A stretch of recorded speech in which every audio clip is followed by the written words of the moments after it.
in the 5th year of Nebuchadnezzar, you had some astrological event like an eclipse that fixes these certain dates to certain times, because there weren't eclipses in that portion of the world at this date, at this time, at any other time except for this particular date. But as soon as we start putting a timeline in here and we see, okay, there was real events connected to this kingdom and that kingdom, Nebuchadnezzar II, and that's when that happened. And now you can make these correlations, right? And it becomes much more interesting.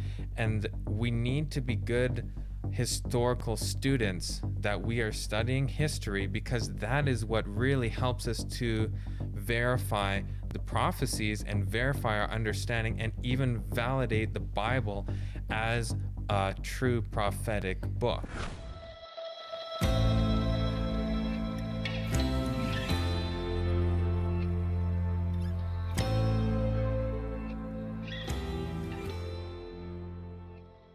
Hi everyone, welcome to another Truth Matters.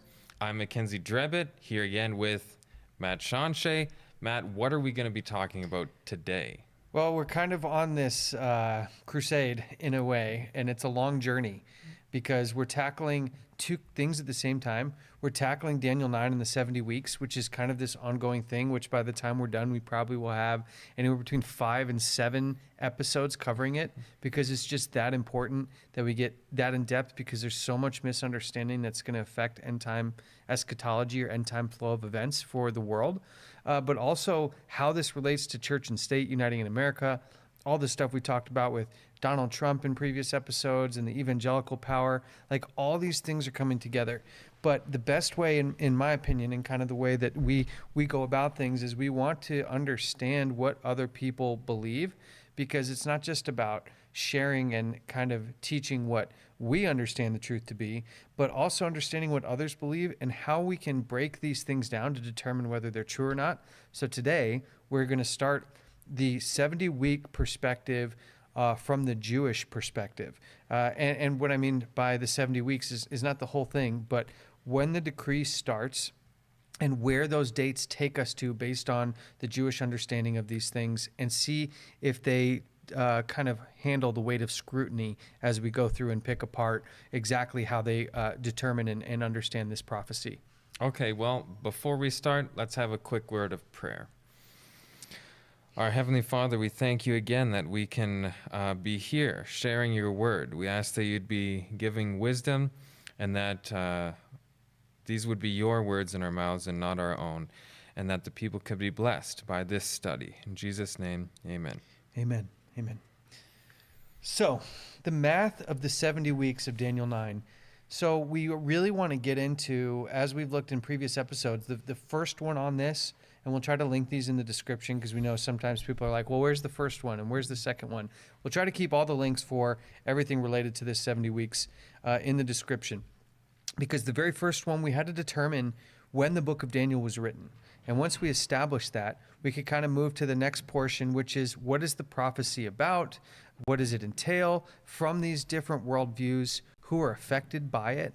And then now we're getting into the place of, okay, we have a basic understanding of what everybody thinks it's about.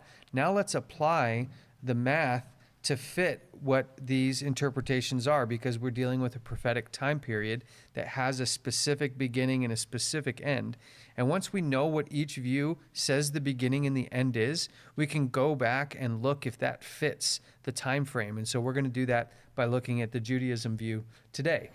As we said, 2.3 billion people in the world. And I would actually say it's the entire global population that's affected by this, because whether people outside of this 2.3 billion, which makes up these 4 groups, they're still going to be impacted by these things. Like the Donald Trump speech, like there's 380 some odd million Americans. They're not all Christian or Catholic or whatever, or Jewish. So even though he's talking to that group of people, the people who are not part of those belief systems, they're going to be impacted if laws are starting to be passed for the Christian worldview. So like, I'm underestimating the 2.3 billion That's just worldwide the population. direct affected people. And people who are interested in enough to write about what it means. Like, you're not going to find secular people writing about prophecy in Daniel. Right. But these 4 groups do write about prophecy in Daniel in one form or another, some less detailed, some more detailed. And so it's to me, it becomes vital to education if we want to understand this correctly, just how much this particular topic impacts the world, and really why we're spending so much time on it and going so in depth. Right. Because at the end of it, I think what we're hoping is people could send the full playlist of 7 or whatever episodes to any worldview, and they'd be able to watch it and learn something from it, and maybe challenge what they know and have some questions to go back and start engaging with people that they are learning from to see whether their understandings are actually correct or not. So we're going to do just a quick review because sometimes there are gaps between episodes. We're not doing all 7 in a row. I think in this case, we had a couple other church state episodes in between these. So we're going to try to just keep people up to speed and try to do that rather quickly so we can get into the meat and potatoes of the episode. So one of the main things that we did in the first 2 episodes on this was connecting Daniel 8 and Daniel 9, that the vision that we see of the 70 weeks is the beginning portion of the larger vision of the 2,300 days. Yep. That's found in Daniel 8. Now, in kind of perusing through some of the comments in those past videos, I saw people making claims that, oh, this is totally off. The 2 visions aren't connected. The 2,300 days is a totally separate thing. But like, if you go back and watch our video, we literally put it side by side, what pieces are fulfilled in 8 and what's left, what wasn't talked about, and how we got to the portion of 9. So while I respect the people who disagree with that, they would have to present a body of evidence that would say that they were not connected in any way that would kind of overcome what we shared. There's no new section between 8 and 9 where Daniel says that he's receiving a new vision or a new prophetic insight here. So it's just purely a continuation of that. And the presence of Gabriel in both visions show that, because he said he came to give understanding in 8, and then he came back to finish the understanding in 9 from what was left over in 8, because the only thing he addresses in 9 is the one thing that's missing from 8. So it's like it's very difficult to separate those 2 things. So the vision consists mainly in 8 of the goat, the ram, the little horn, and the 2,300 days. We saw in 8, you get the meaning of the goat, you get the meaning of the ram, you get the meaning of the papacy in the little horn in the description of it, because it says Greece and it says Persia, but it doesn't say Rome, but it describes Rome, and there's only one power that fits. Now, and one of the main reasons for that was there was no such thing called Rome yet. I mean, this was hundreds of years before Greece, let alone Rome.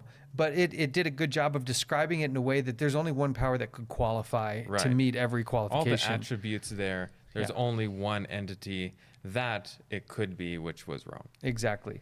But what it doesn't give us in this whole thing, we see the goat handled, the ram handled, the little horn handled. It doesn't give us the start date for the 2,300 days, because you've got this great long prophecy that God is telling Daniel is important, otherwise it wouldn't be in the vision, but he never gives him an idea of when it starts. And in Daniel 9 realizes that they're in the end of the 70-year prophecy from Jeremiah for the Babylonian captivity, which means he understood that there was a start date for when that 70 years had to start and an end date. And he had enough awareness to know that there was a start and an end. It wasn't a confusing thing. Why would it be any different for a start date and an end date for another time prophecy of the 2,300 years? So Daniel 9:23 through 27 finishes the interpretation of the vision. And what we see when we get there is Daniel 9:24 gives us the very start of this with the language, 70 weeks are determined upon thy people and upon thy holy city. And we're going to, throughout this whole program, we've kind of picked one expert from each view, right? So we're not going to tell you what the Jews think on this. We're going to let Rabbi Ben Zion Kravitz tell us what the Jews think about this, because we're not in a place to be able to talk about what others believe from their viewpoint. So we always try to get sources. And he tells us that this prophecy also includes a description of events that would unfold if the Jewish people did not repent properly. So we all views agree that this 70 weeks is about the Jewish people and about the holy city, Jerusalem. And we see that in other episodes. All agree that the 70 weeks are 490 literal years. So there are like common points between all four views, which is that these are 490 years. It's about the Jews and it's about the holy city in some capacity. Now, when you get into the details is when we notice the difference. But this is a good place for people to grasp and say, hey, there's no one saying that it's like 1,000 years or anything other than 490 literal years. Right. And we shared in one of the episodes that it's kind of interesting that in order to get to the 490 literal years, you have to use the day-year principle for Bible interpretation, when most often these groups outside of the Adventists don't use that. But they do in this prophecy. So that's just something to take note of, and I think is something that if you're witnessing to other people, ask them why you're using a day-year principle interpretation here, but not in other places. We've obviously talked at length about the desire for two specific groups to rebuild this third temple, and I would say the papacy's in here too, but it's more of a hidden hand than it is like an active, engaged hand like the Jewish power and the evangelical power. Just a comment on the papacy is they usually operate that way anyways. Yeah. They use other armies, they use other entities to do their bidding, and then they're like, oh, we didn't do that. Yeah. They did that. Yeah. And so they do it in the background, and they do it, well, certain things are overtly done, but in this instance right now, it's mainly these two entities that are the ones pushing for it. Yeah. And we've seen that with all the research and breakdowns that we've done in other episodes, that the evangelical power and the Jewish power are finding common ground over this third temple, even though they're for different reasons. The evangelicals want to bring in the Antichrist, not because they want the Antichrist to come, but because they believe they're going to be raptured away before the Antichrist comes. So they're trying to get all the prophetic pieces lined up, which includes building this temple, so they can be taken away, and then the rest of the world's just kind of up in arms. And we've seen a lot of people in our most recent video about this, like really harping on that, right. Man, you guys are going to be disappointed when everyone's raptured away and you're still here. Yep. And my response to that is, I hate to say, the only disappointed ones are the ones who are expecting to be avoiding this whole situation, and they're not. Gonna go through it. And they're going to go through it, and then they're going to be like, well, what happens to their faith then? And they say, well, God wouldn't let his people go through such stuff. But he let the Israelites go through Egypt and Babylon. He let the reformers go through the Reformation time and the Dark Ages and the persecution there. He let the apostles go through being killed. He let Christ be strung up on the cross, because God's ways are infinitely higher than our ways. He knows what he's doing. But to say that he won't let his people go through those things is actually not in accordance with the history. And then on the Jewish side, the main reason is they want to usher in the Messiah too, but from a different viewpoint, because Jesus Christ to them is not the Messiah. They're waiting for it's the first coming they're looking for, where the Christians are looking for a second coming. Correct. And they think the third temple needs to be reinstituted for the sacrificial services, as we talked about before. The whole point of the sacrificial system was to point to one entity, to Christ. So like them starting to sacrifice heifers and things like that again is not... There's no value in that. That's why that system ended at the end of this 70 weeks.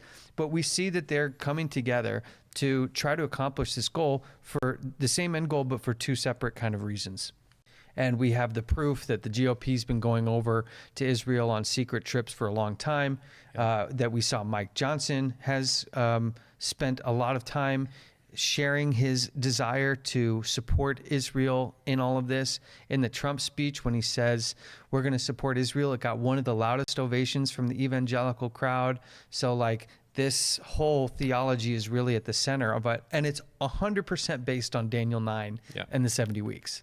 And really what we're trying to expose here is like there's this threefold power system of dragon, beast, and false prophet. And their whole goal is false worship. And so as we're trying to pick through the weeds on what's happening here, we need to realize that the end goal is a conglomerate system that's all set up to have us worship under a false understanding. So if the 70 weeks is the premise for their whole 7-year end time antichrist tribulation rapture theology, and it's based on bad principles, well then it's part of what's going to make up this false worship system that deceives the whole world. So then again, looking at this, we have the papacy, which is the mother, and then going down to Protestant America, which is the harlot daughters, And then we have this quote from Spalding and McGann, and I'll just read a little bit of here. We've read this before. I saw that the two-horned beast had a dragon's mouth. So again, this two-horned beast, which is a lamb-like beast, is going to speak like a dragon.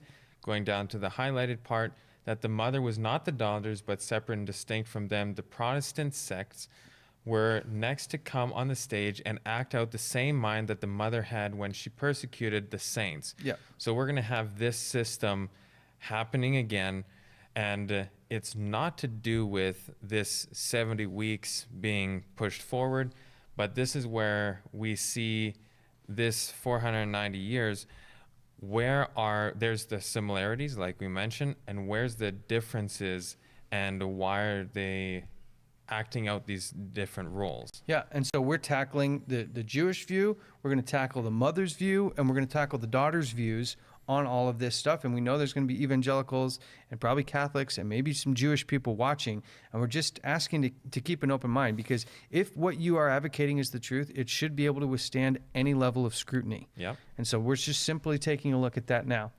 And we saw in the last episode that Trump is being a major catalyst for this. This NRB speech we have now referenced quite a bit. We did a whole breakdown bit by bit. If people haven't seen that, go back to Please. the last video and watch that, Yeah. because we break it down in detail. Yeah, and he is acting as this catalyst for the evangelical and the Jewish side, because Kushner, his son-in-law, is the one acting as a negotiator for things like the Abraham Accords and peace agreements, all centralized around this kind of third temple and Israel theology for the end of time. And so go back and watch that, because it will help add context to what we're going to do here today. Hi, everyone. Thank you for watching Truth Matters and joining us. On this podcast, we talk about current events in connection with Bible prophecy. Now, if you want to take the things that we're talking about here, which is informing you of what's to come, because there is things coming. This New World Order is a real thing. And if you want to be ready, you're not going to want to miss subscribing to one of the other channels, which is How to Country. So make sure you go to the How to Country channel. We show you all sorts of country living techniques and how to be self-sufficient and how to have your own homestead with your self-sufficiency, growing your own food, and doing this without the influence of the system. So make sure you go and subscribe to How to Country. We'll see you there. Now, these were the questions we initially laid out in the first episode and kind of touched on it on the second episode, but we want to answer all of these questions by the time we're done. We answered the first 4 of these questions in the last 2 episodes, kind of over the last 2 episodes, more the second one than the first one, because the first one we were just establishing the historicity of Daniel, when it was actually written. Yeah. But now we're going to get into how each date, the command that they chose, and we'll talk about what that is if people forgot or maybe they're new here. We'll touch on that in a second. But how the command that's chosen by each worldview on this affects the start date and the end date, and how does it align with the various interpretations of what these things actually mean. So we're going to tackle this one today, and it's almost the whole episode's going to be on that one question. What command starts the clock? Now, what do people are saying, what do you mean, what command? And right after 924, in 925, it gives us, he says, 70 weeks are determined upon thy people, upon thy holy city. Then he gives us the next piece, which is, know therefore and understand from the going forth of the command to restore and to build Jerusalem. And so I think most people focus on the to build Jerusalem, and they think that the decree has to be building. But the restore is a very important note here, because the one thing that the Israelites would carry around everywhere, right? And it collapsed walls and conquered people without even them having to lift a finger. What were they carrying around? The Ark. The Ark. And what's inside of the Ark? The 10 Commandments. Okay, so to restore something to supremacy, and the central component of that supremacy is what sits inside of that Ark.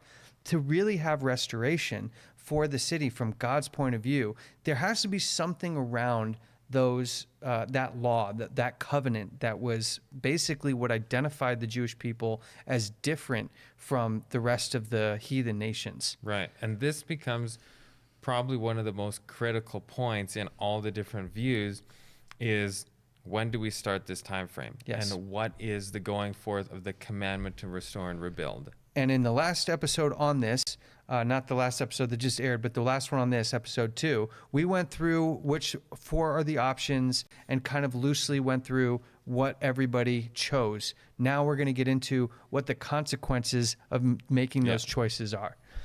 And we saw that the Catholics choose the 4th decree, the Evangelicals choose the 4th decree, the SDAs or Adventists, they choose the 3rd decree, and Judaism says no decree. So there were 4 decrees under consideration, because people will be like, 3rd decree, 4th decree, what are you talking about? Yeah. There were 4 main decrees, and I saw someone arguing for another decree that was made in the 1500s that we missed, and that it's actually based on the decree in the 1500s, and the eschatology that goes along with that. It just is a mess. So 1500 AD or AD. BC? Oh, wow. Yeah, I mean, it was really poor theology. All respect to the person, but it's really poor theology.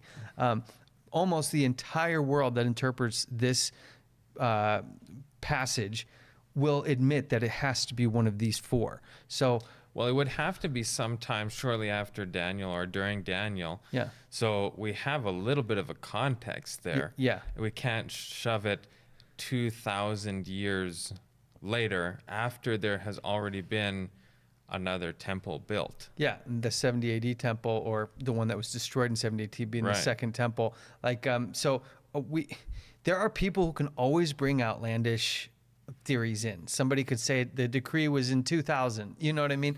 But it has to withstand the weight of evidence. And so we're just going to stick with the things that are generally accepted, and we believe that the proof is in one of these 4. But we're going to try to make it simple, which is the first 2 decrees, none of the 4 views allocate for the start of the 70 weeks. So we don't have to get too confused over if we need to include decrees 1 and 2. We are really zooming in on Artaxerxes, who is a Persian king, which was actually Esther's husband. Mm-hmm. And he had 2 separate decrees that we could choose from. So the Adventists choose the 3rd decree, which we're going to get in the future, and the Evangelicals and Catholics point to the 4th decree, while the Jews say no decree. Now, why did the Jews say no decree? Because they have everything starting in 586 BC, and I have an asterisk next to that, because there is some discrepancy amongst Jewish scholars on when the real date of the destruction of the first temple was. And we're going to look at the consequences for that today as well. So we're zooming in on Judaism, no decree, because, we'll see here in a second, and then it starts in 586 BC or an alternative date. All groups agree that 70 weeks equals 490 years, so all we have to do now is do the math. Let's look at where the dates fall. Where does it go? Why does Judaism reject the first decree? One of the reasons is that the word, they are translating that differently, and that's one of the big things that Jews do, is they make this barrier, like we've talked about before, of Hebrew versus English, and that your translation doesn't do it. And it says, the word of the Lord to the prophet Jeremiah, as mentioned above, in all the passages that mention some form of decree or proclamation concerning Jerusalem, none of them use the Hebrew word devar. Mm-hmm. And devar is that word that it's talking about. Yep. Therefore, the correct starting point of Daniel's prophecy must be associated with the issuing of a prophetic word and not a human decree. Right. So this is the premise for the Jewish perspective of why none of the 4 decrees we just showed would work, because the words that they use generally with an earthly, human, kingly decree is not the word devar. But we actually challenged that in the last episode that we did on this, and said that there is one decree where you see the word devar in relation to one of the decrees. And we see that happened in Ezra chapter 7, verse 11. It says, "Now this is the copy of the letter that the king Artaxerxes gave unto Ezra the priest, the scribe, even a scribe of the words, the devar of the commandments of the Lord and his statutes." So this is why the word restore, and not just build, but restore was there, because this devar, coming from a authorized representative of God, was the the covenant, was the holy law that they were now allowed to go forth and teach and restore and put into action. It says Artaxerxes' first decree in 457 that it gave Ezra the authority to execute the judicial system based on the law of God and to freely teach it. Now, could you be Jerusalem, true Jerusalem, and be restored without being able to teach the law of God? No, absolutely not. Yeah, so it's like, it's kind of this identifying marker that in the first two decrees, even if you started building, if you didn't have the ability to... It has to be restored to its former glory and its former purpose. Yes. And what was being done there. So that would all have to be incorporated in here. And obviously here we do see that word devar used in the context, which maybe isn't the most extreme example of the argument for or against, Yeah. but they can't say that it wasn't used. Yeah, and I imagine their rebuttal would be like, "Oh, he's just saying that Ezra is the one who has the devar, but he's the one that's able to go forth and teach the law in Right. accordance with the decree." So technically, it is a representative of God taking God's law on his authorization and putting it back in. So it actually isn't as much about Artaxerxes' decree as it is about Ezra being able to execute what Artaxerxes allowed him to do, which is to bring the law back to Jerusalem. Now, even because we've mentioned this before, even let's just assume that this isn't part of the argument. Now we'll look at some of the other details to see if, even if that is the case, Yeah. that devar is not used and whatever, do the dates and the time frames match up, and is there any discrepancies there? Exactly. So we're building a case, and most good lawyers wouldn't come into the case with like one point, throw it down, and be like, "That's all I got." So Yeah. this is just one piece. There is a devar. It only is associated with one of the four decrees. But let's really, as you said, let's get in and start to see how each date affects the end result.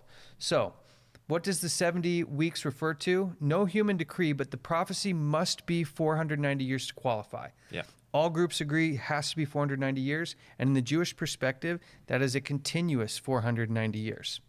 Okay, what does Rabbi Kravitz say? And again, this is Judaism's perspective.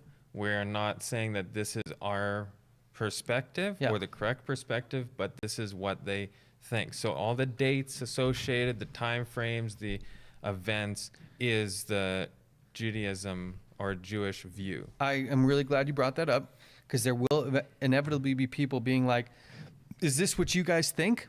No, we are trying to teach you what others are thinking about it. So by the time we get to what we believe the right answer is, Yeah. we have already... We're being inquirers. Yes. We're looking into the information. We're letting them say their information, and then we're seeing if we can corroborate that. And we're going to test all four views the same way. We're going to put the Adventist view under the same scrutiny test as the other ones. We're trying to treat them all equally based on how experts in their views Yeah. say that it's supposed to happen.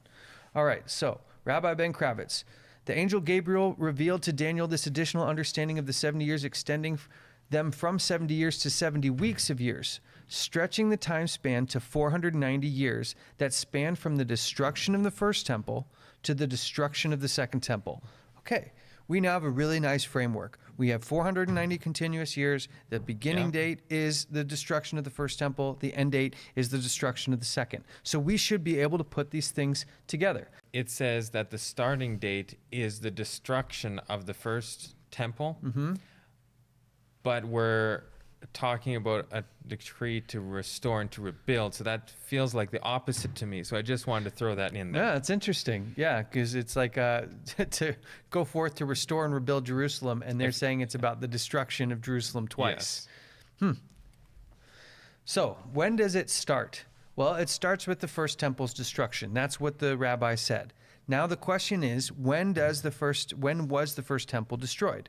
Now, almost all historical records, all historians that are secular or with one of the religious views have established, and even Jewish rabbis and scholars have established this to be 586 BC. we're going to see that that causes a problem. When does the 70 weeks end? It says at the second temple's destruction, which universally is agreed 70 AD. I have not been able to find even weird sources that would change that date from 70 AD. That's a very solid historical event. Yeah, it's like a rooted pillar in history that 70 AD was destruction of the second temple. So let's do simple math. I'm not a great math guy, but I think we can pull this basic math off. Yeah. And let's just start with the generally accepted 586 BC. All right, if we take 586 BC and take 490 continuous literal years with no break of 7 years, it puts us in 95 BC.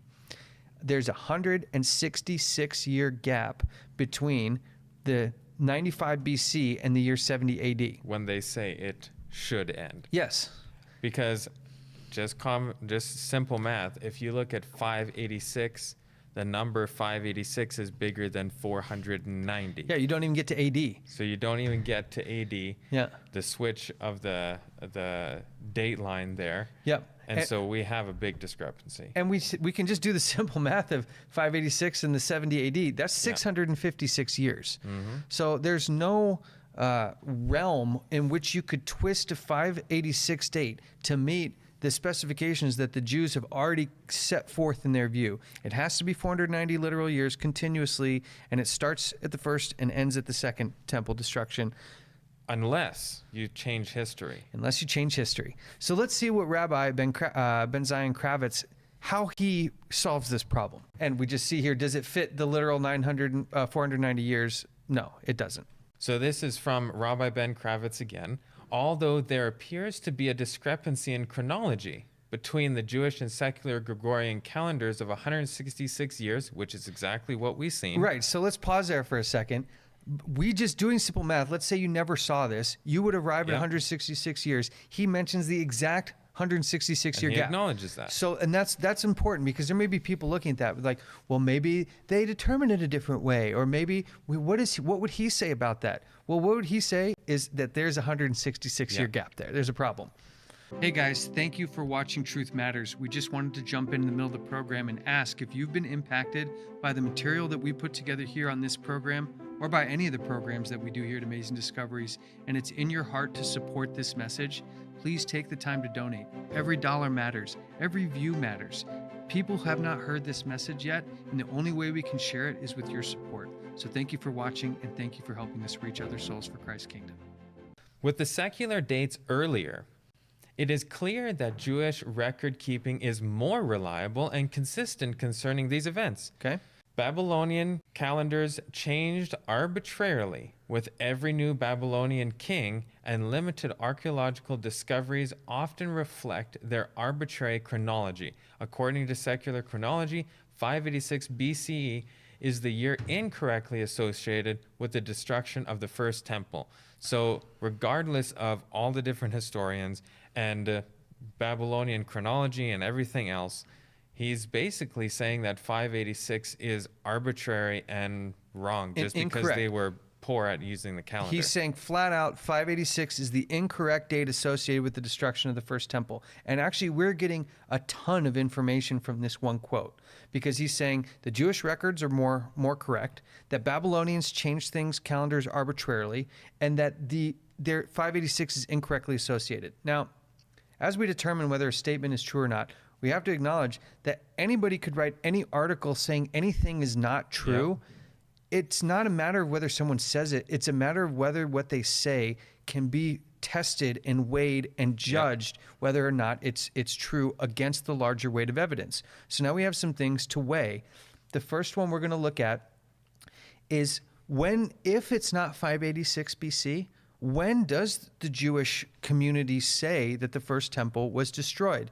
And I'm telling you, I looked up and down and far and wide, and I contacted people in the Jewish community to try to find out if it's not 586, please just tell me so I can continue my investigation. And maybe there's somebody out there that can comment or send us something that gives me tangible proof of why it would not be 586, but here's all I could gather based on the information. According to some Jewish sources, the destruction of the first temple occurred on the 9th of Av. Now, I found a number of places citing the 9th of Av, but it never gave you a year of what year the 9th of Av was. And what it came down to is kind of this between years 3338 and 3341 AM. And AM just stands for Anu Mundi, which means in the year of the world. So they're trying to calculate from the beginning of creation to where we are today. The amortized age of the world. Yes.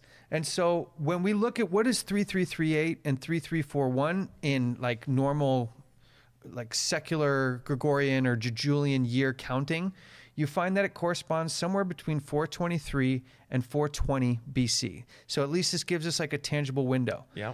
421, like... And I just want to say again, that this is according to Jewish ideology, that 3338 and 3341 AM correlates to 423 and 420. So that is not a fact. We're not stating that as a fact. We're stating that that is what the Jewish time reckoning calculates it as. Yeah, that's what gives us this window. Yeah. And we can still do simple math. So we can take 490 from 423 or 422 or 421. Which one would fit the destruction of the temple and 70 AD being the end date? And there's only one of those years. It would have to be 421 BC is the only year that would fit the 490-year prophecy from the first to second temple. This is simple math, right? So the question is 421 the real date of the destruction of the first temple? Because if it can be proven that it's not 421, then the entire idea that Rabbi Kravitz has proposed, that the calendars are bad and that the real date's something different, it falls apart entirely. So there's a problem with getting this 421 date. And I'm willing to be wrong and have somebody send us something. There is not a single authoritative Jewish source that cites what year it was. Not a single one. So how can we assume that they say it's 421? The only way we're making that assumption is because it's the only one that fits 490 years. And that their chronology is more accurate even though they don't cite it. Right. In that way. So where's your citation? Where's all these rabbis saying it wasn't really 586, it was 421, and then providing justification for it? And we're about to show why it is categorically impossible for the destruction of the first temple to be in 421 AD, BC, excuse me. And I hope people can appreciate, like, what we're trying to achieve here is allowing the evidence to just allow us to make a conclusion. Instead of being like, that's not right. Well, why is it not right? So why would 421 not work? The Bible gives us the answer on these things. In 2 Kings 25:2, it actually tells us which king was in charge at the destruction of the first temple and what year that king was. It says, and the city was besieged unto the 11th year of King Zedekiah. Yeah. So what we have to do is determine historically what was the 11th year of King Zedekiah. Yeah. And when we think about the destruction of Jerusalem, and a lot of times, I mean, we spend a lot of time talking about Daniel. Daniel ended up, his whole story like began in Babylon, really. Yeah. Right? But he lived in Jerusalem. And so they were transported from Jerusalem to Babylon. And the best record for what happened there was the book of Jeremiah. Now, Jeremiah lived through 4 separate kings during his time. Zedekiah was the very last one. Under the traditional understanding of where these kings fall, the 11th year of Zedekiah was 586 BC, right? And that's just based on Jewish records, historical records, archaeological evidence. So let's just say it wasn't really 586, it's 421. This creates a cascading effect of changing the dates for all these historical kingdoms. The events. It changes all the events. It changes when Josiah, Jehoiakim, Jehoiachin, and Zedekiah ruled. It changed when Jeremiah lived. It changed when Daniel gets to Babylon. It changes the kingdoms of the world. Babylon, Media, Persia, and Greece all have to be shifted hundreds of years in order for this to line up. Well, let's see what happens to it. King Josiah would go from 609 to 475 to 444. Jehoiakim would have gone from 609 to 598 to 444 to 433 BC. Jehoiachin would go from 598 and 597 to 443 to 442. And Zedekiah would go from 597 to 586 to 432 to 421 BC. Yeah. That's a massive shift. Most of the world acknowledges that the kingdoms of Persia, when did Cyrus the Great rule generally? Around 500, in the 500 BCs, the early 500, like the 586, around that mid to early 500 BC era. Then he conquered Babylon in that time frame. This is saying Zedekiah wasn't even around till after the King Cyrus was dead. That's an impossible shift that would need a tremendous amount of historical evidence to shift that. Is that making sense? And then Medo-Persia's reign would either be shortened, or Rome's or Greece's reign would be shift forward or backwards. But we know that there's very good record keeping from many historians. I think we're referencing the chronology of Ptolemy, and it goes over the history here, and everything would have to be shifted out. Everything, like Rabbi Kravitz can't just take the first temple and say, I'm going to put it here, without fundamentally shifting a whole bunch of history. It would be like saying 9/11 didn't happen in 2001. Yeah. That's just because of, bad historical record keeping on the part of Americans. 9/11 actually happened in 2017 or whatever. Well, it would have to be like 2200. Oh, right. If you're trying to match the 166-year difference. Or it was in the 1800s, actually, that 9/11 happened. Yeah. Right. And anybody could say that, but like you'd have to provide so much evidence, and you don't have it. It's not there, right? And this trickle-down effect, it really gets bigger and bigger the more you look at it. So it's now the kings. We just spent a whole episode establishing that the book of Daniel was written in the 6th century BC. Yeah. Well, if the 11th year of Zedekiah, the year the temple was destroyed, was really 421 BC, and Daniel the prophet didn't go to Babylon until after the destruction of Jerusalem in 421, when was the book of Daniel written? Have to be way later. It would have to been at least 70 years after 421 BC. Yeah. Because in the beginning of chapter 9, in Daniel 9, he's talking about how he understands they're at the end of the 70-year captivity in Babylon. He's actively writing about that. That would mean that would be written in 421 BC. The whole historicity of him writing Daniel in the 6th century out the window. This would make the 6th century BC authorship impossible. And as we've said, it would change the time periods for Jeremiah, Ezekiel, Zephaniah, Habakkuk, all the Persian kings. I mean, it's just a massive shift. And he offers it in the article, and we have the links always at the bottom of the articles. I recommend people go read it.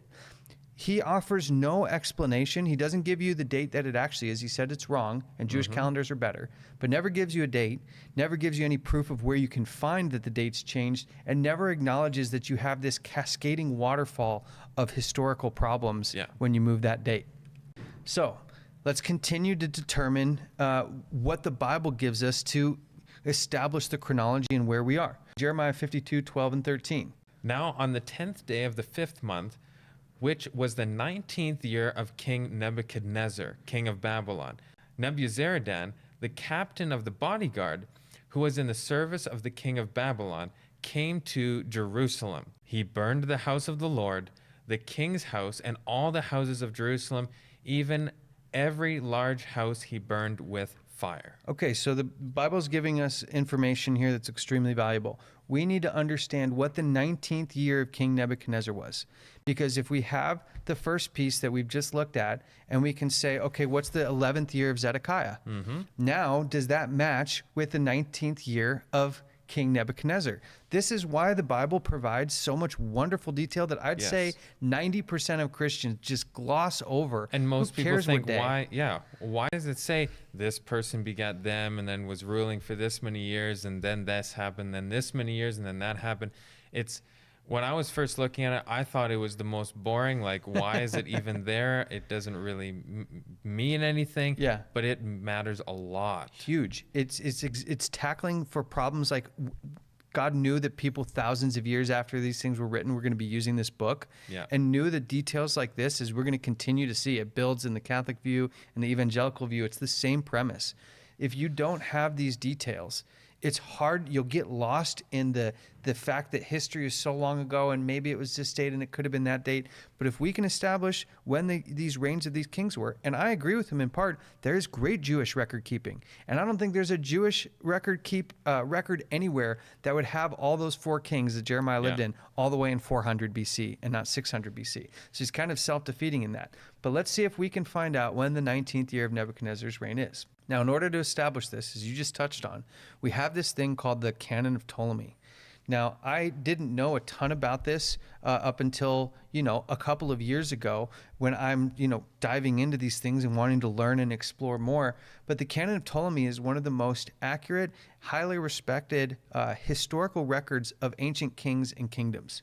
Claudius Ptolemy was a highly respected astronomer, mathematician, and geographer in the 2nd century CE. The Canon of Ptolemy provides a list of kings and their reigns. Look at which kingdoms he covers. Now, this is before the Protestant world and all this stuff. We're identifying the 4 major kingdoms of the world. He did Babylon, Assyria, Macedonia, and Roman empires. That's Babylon, Medo-Persia, Greece, and Rome. Yeah, if people don't understand what those words mean, Macedonia, that's the western part of the Grecian Empire. Exactly. It's just a different name because different name for over Greece. the centuries, titles change. Yeah. And that's just natural course of events. But I found it fascinating that the 2nd century mathematician happens to pick the same 4 kingdoms that the book of Daniel 2 and Daniel 7 and Daniel 8, in a way, identify as the 4 major kingdoms of the world. So here is this highly sophisticated calendar that tells you the 4 major kingdoms of the world. And the way he did it was he tied astronomical events to specific eras of kings, helping create a meticulously accurate date of their rule. These records are extremely technical and precise. There's an example of it to the right here. This document is considered one of the most reliable sources in the world for the chronology of these kings and kingdoms. And I just want to kind of give a frame of reference. The very first king he starts with is King Nebuchadnezzar of Babylon in 747 BC. So we're before even Nebuchadnezzar here. So he starts in 747 BC, and the last king that he charts ends in 161 AD with Antonius Pius. So people have heard of Pope Piuses. This is like in the Roman Empire. So he literally goes from 747 BC in an unbroken chain of kings through these major kingdoms and ends in 161 AD. That's impressive. And what he would do is, in the 5th year of Nebuchadnezzar, you had some astrological event like an eclipse that fixes these certain dates to certain times, because there weren't eclipses in that portion of the world at this date, at this time, at any other time except for this particular date. So this is why it becomes a relevant historical record. And what he would do was essentially give you the king Nebuchadnezzar and tell you how many years from that king the next king reigned and how long he reigned. So it was 137 years to Nebuchadnezzar, and he reigned for 37 years. And you can start doing calculations to determine where these things fall. He used astronomical calculations. By comparing the dates of these eclipses with the reigns of kings, Ptolemy created a highly accurate chronology. And this is the example I kind of just used. If an eclipse was recorded during the 5th year of the king's reign, Ptolemy could use his calculation to identify the specific date of that eclipse, thereby verifying the accuracy of both his astronomical models and historical records. And this is a continuous, unbroken chain through the 4 kingdoms of the world. So when does the canon of Ptolemy place the reign of Nebuchadnezzar II? The canon states that Nebuchadnezzar II was from 605 to 562 BC, and this range is derived from the regnal years listed for him in the canon. So Which would be way outside of our realm of what we're talking about. Yeah. I mean, certainly not in 400 BC, not 200 some odd years later, but this fits what the biblical record shows, what we understand to be correct. Yes, what I meant was what we were seeing the Judaism view of 420 or 421. Yes. That would put this, the kind of Ptolemy chronology, way off. Yeah, and you would have to basically provide a huge data set to say why the canon of Ptolemy was wrong. because it's up to this point been one of the most accurate sources in human history on the topic. So let's see if Rabbi Kravitz is what he's saying here is true. Did Babylonian calendars change arbitrarily? It says with limited archaeological evidence to reflect that. Again, anybody can say anything, but are these two statements true? Did they change them, and was there limited archaeological evidence? And the truth is, both of those statements are incorrect. We're talking about the greatest world power at the time. We're not talking about some, little, state or little, entity who doesn't care about these things. This was a sophisticated world governing. It was the world power. Hey everyone, Matt Shawnshea here with Truth Matters, and we need some help. Have you been impacted by Truth Matters or any of Amazing Discoveries programs? Well, now's the time to submit your resume. We're looking for video editors, motion graphics, or anybody who handles media type things. We could really use your resume. So go to the Amazing Discoveries website where we post all of our job postings and send us your resume. We'd love to hear from you. Hope you can be impacted by these programs and help us share the word and truth with all the world. Yeah, and I'm just going to read this little passage here, which talks about whether they changed calendars arbitrarily. Because what he's saying is with each king, they would start counting from the new king, but that's not an arbitrary change in the calendar. They were still very sophisticated astronomers in Babylon. I mean, the Chaldeans were hyper aware of the astrological happenings, and they would record journals and all sorts of stuff. But it says, while the Babylonians did use a dynastic dating system, their calendars did not change arbitrarily with each new king, and their archaeological discoveries reflect a sophisticated and systematic approach to chronology and astronomy rather than an arbitrary one. The Babylonians used a lunisolar calendar, which is based on the cycles of the moon and the solar year. They developed sophisticated mathematics and astronomical methods to keep their calendar in sync with the seasons, including the use of intercalary months. Moreover, the Babylonians maintained detailed astronomical records and had a continuous tradition of astronomical observations spanning several centuries. These records allowed them to refine their calendar and to make it more accurate over time. So the idea that they arbitrarily changed the calendars is, again, not something that's supported by history. And in fact, on the archaeological side, all the archaeological evidence points to a 500 BC reign of Nebuchadnezzar, 586 and before reign of Nebuchadnezzar. One of the main things was the Babylonian Chronicles. This is a series of clay tablets that recorded major historical events from the reign of Babylon, including the destruction of Jerusalem, which we're going to take a look at here in a second. The astronomical diaries were a collection of clay tablets that contained detailed records of astronomical observations made by the Babylonian astronomers, which is why the canon of Ptolemy knows there was a eclipse in the 5th year of this king in Babylon, was because they found all sorts of evidence to support this idea. And the last one is the Library of Ashurbanipal, discovered in Nineveh. This library contains over 30,000 clay tablets, including many important literary, historical, and scientific texts from the Babylonian periods. And all of these things, I would not say this is a small amount of data. It was quite a large amount of data that all points to a 500, 5th, 6th century BC reign, certainly not 421. And these astrological events, like an eclipse or something like this, is very discovered in Nineveh. So we can look back at what was written about this king having, an eclipse in this year, and we can just extrapolate that backwards to see, okay, was this accurate? And yes, seems that all this lines up. Yes, and you're going to have to really maneuver to try to make all of this information fit a later date narrative, because even secular archaeologists and historians wouldn't debate the 5th and 6th century historicity of Nebuchadnezzar and Cyrus and the corresponding kingdoms as we know them today. So I want to give people an example of what the Babylonian Chronicle, what an entry looked like in the Babylonian Chronicles, because we're used to kind of the way the Bible reads it. It gives us in the 5th month, in the 5th day, in the 7th month of the 11th year of this king. That's pretty detailed information. But what we find is the Babylonian Chronicles give us the same type of detailed information. And this particular passage is describing the attack by the king of Babylon on the city of Judah, and it corresponds exactly with what the Bible record says. So you have an extra biblical source, meaning an outside biblical source, confirming the same thing an internal biblical source is saying. Yeah. And this is how you get synergy. This is how you can establish historicity within the Bible. It becomes very important. So it says, in the 7th year, which would have been 597, 596, the month of Kislevu, the king of Akkad mustered his troops and marched to the Hatti land and besieged the city of Judah. And on the 2nd day of the month of Aduru, he seized the city and captured the king. He appointed there a king of his own choice. Now, this is important. Yeah. Because most people don't really realize there were 2 attacks on the city. The first one happened in around 597, 596, probably more like 596, but you get into some number counting things when you ask people, but it's right there. Yeah.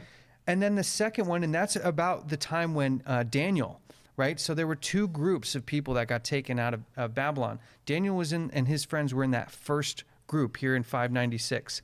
So the 2 Kings 24, 10 through 16 collaborates the exact record in the Babylonian Chronicles, which speaks of it from a different side.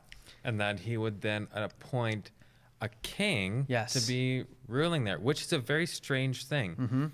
So that's a very peculiar, very important point in corroborating these 2 accounts. Yes, and it says, Nebuchadnezzar appointed Zedekiah as the new king of Judah.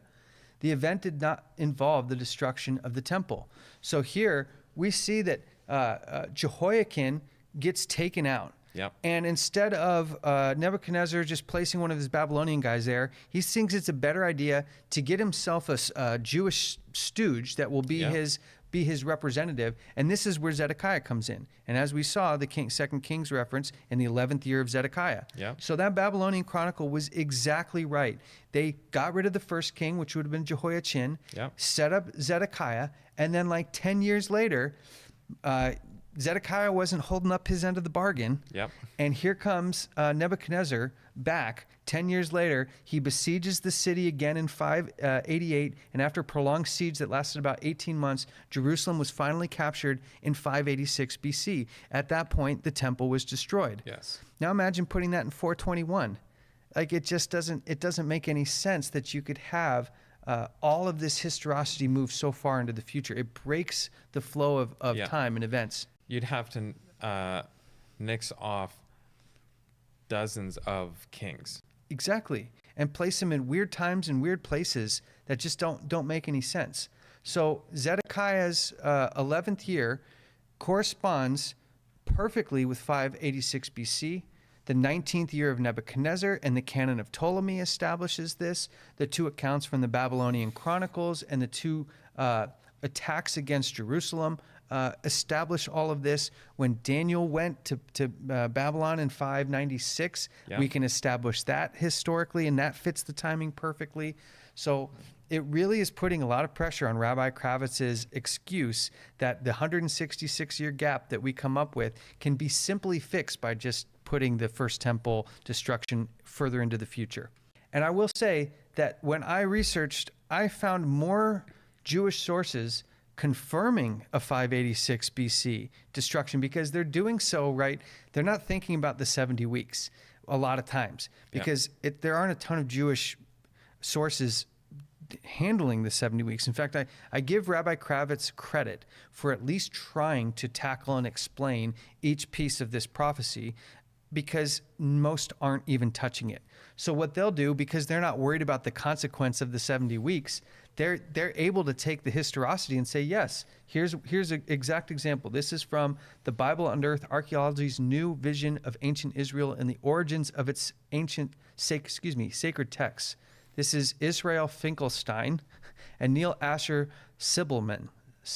I hope I'm not butchering that too much. But these are 2 Jewish sources, and they say the kingdom of Judah survived more than a century longer, but its people could not avert the inevitable judgment of God. In 586 BCE, the rising, brutal Babylonian Empire decimated the land of Israel and put Jerusalem and its temple to the torch. So, the Jewish sources aren't even agreeing on this, but I would say 85 to 90% of Jewish people will say 586 was the right date. And as Kravitz said, the Jewish chronology is much more accurate than the others. So 90% of them say it's 586. Yeah. And the ones who say alternatively, they don't offer the date. They don't offer any explanation on how you have to shift the whole history. And I kind of hope somebody sends this to Rabbi Kravitz to please explain to us how you could possibly move all these kingdoms that far into the future for this first temple to be destroyed. So as we kind of review whether we can take this, we're just looking at the Judaism view. Does it stand the weight of scrutiny?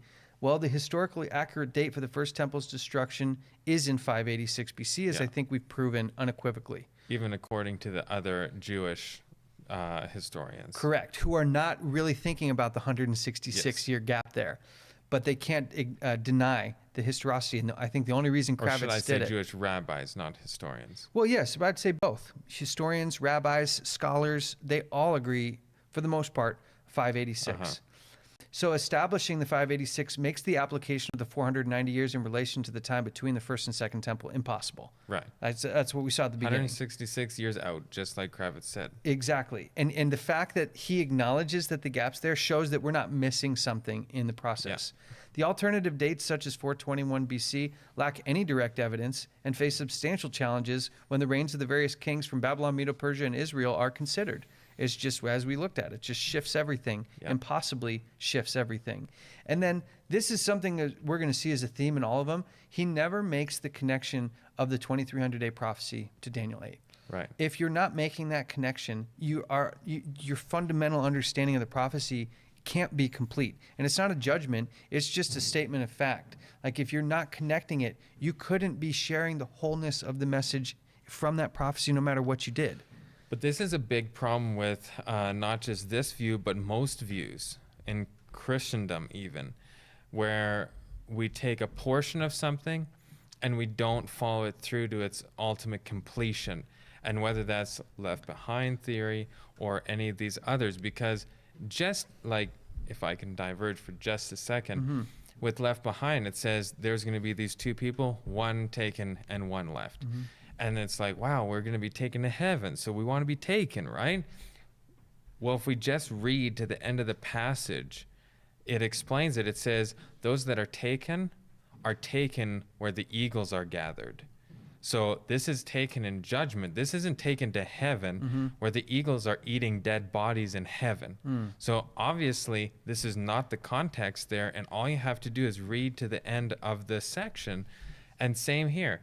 If we're looking at this 70 weeks isolated from the rest of the context, which is the 2300 days, chapter 8, and the vision in its entirety, then obviously we're going to start running into problems, which we have to take this in context. And that's why I want each view to like just let's put it out there and put it under the test, because as we go through the prophecy, if we can invalidate a particular option along the way, then it's almost like you don't even need to spend time in looking at the other particulars after that, because we could go through the rest of the prophecy and show how they say, it doesn't say a Messiah will be cut off. It says the anointed, and the anointed is in relation to the temple and the high priest.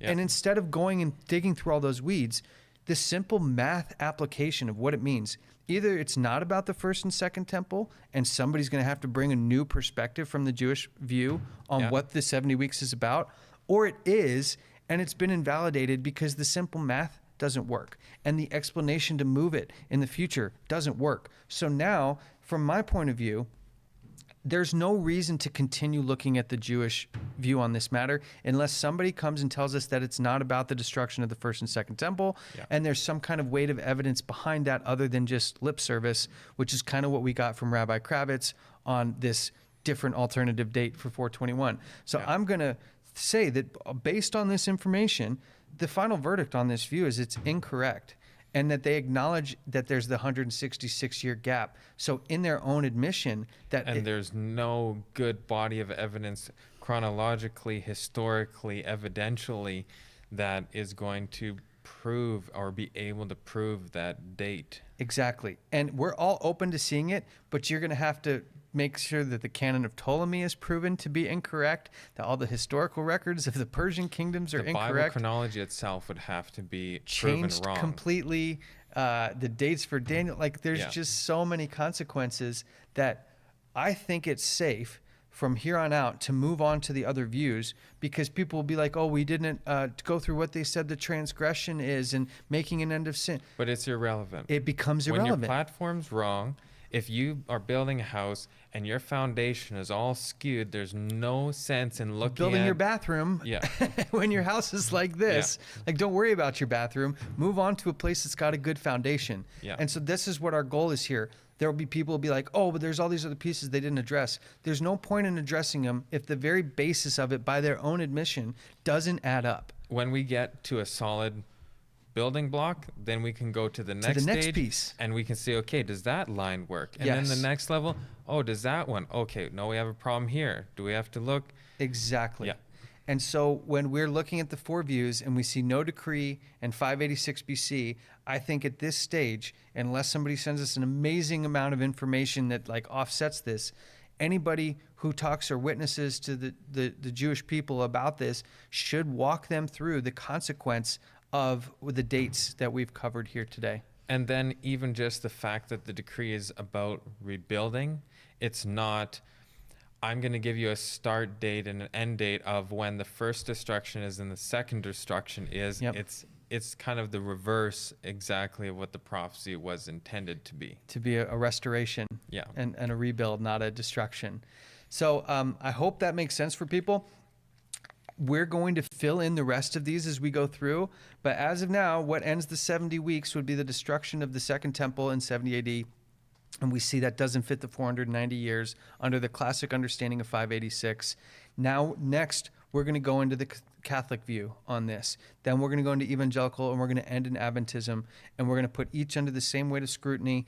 And if the base doesn't add up, then there's no more time to waste on this. Yeah. And I hope people can appreciate how we're trying to make this as straightforward as possible and not getting lost in all the weeds, because I can't tell you, I get like emails or messages with like 7 pages worth of ideas of how this is wrong, but they never address like your very basis is wrong. Unless we're going to get something new in understanding, which I haven't seen.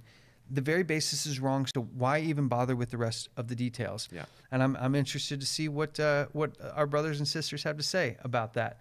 But next we're going into the Catholic view, and hopefully that'll be as enlightening as seeing what the Jewish view played out, where that leads us. And this just shows again that if we're going to be good Bible students, we have to be good historical students too.